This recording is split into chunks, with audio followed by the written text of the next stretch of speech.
Coming up straight ahead, he's in this country illegally, stole somebody's identity, then cast a vote just like a U.S. citizen. But the government isn't pursuing charges. Our next guest explains the outrageous reasons why and the request that was requested of him. He's not a citizen, and he admitted to stealing a Social Security number and using 2 fake forms of identification to vote in the 2004 presidential election.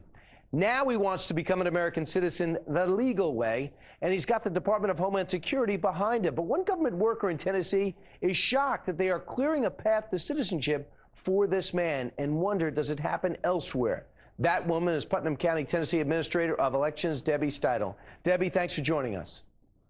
Sure. Happy to be here. Debbie, what were your thoughts, or what was the conversation like when this man came in and said, expunge my voting record so I could become a citizen? Well, he came in asking questions, and we weren't exactly sure what he was asking us. And but we got around to the fact that he wanted to be purged. But first I told him, you can vote, you're just inactive. And he said, no, I want to be purged. And if someone asked to be purged, they may be purged.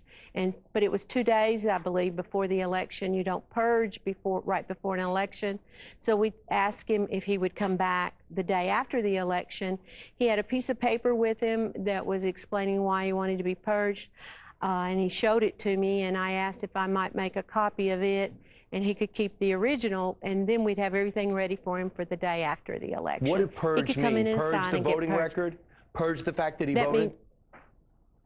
Purge, get out of the voter registration group, yes. Not be able to vote anymore. And that would mean within 2 years, all the information could be gotten rid of. In other words, we could shred it. Okay, so we don't have to, why did he want to could. get off the record, Debbie? He wants to become a citizen of the U.S. That's what the letter explained. And for him to continue, he has to get purged. Gotcha. So that he continue that process. I don't know that his social is illegal either. Right. Okay, but I just don't know. Gotcha. But he had in his hand a letter from Homeland Security saying, take care of this guy. Yes. So they told him to come to our office.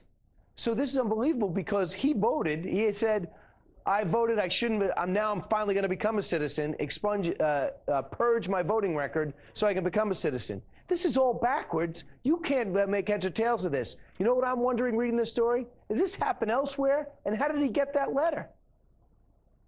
Well, he got the letter from Memphis, from Homeland Security, but I don't know if that's the process where you go to become naturalized or not here in Tennessee. But he had the letter, and it did tell him what to do, and it told him to come to our office and get purged. He didn't. And he has to have proof that yes, he did get purged because the law allows him to be purged if he requests it. So the day after the election, we purged him. He filled out the correct forms, and we purged him. Okay, so he voted without being a citizen, and now he'll be a citizen. We don't know if he'll be a citizen or not, but this allows him to continue that process. Wow. A little disturbing, wouldn't you think? It bothers me to no end.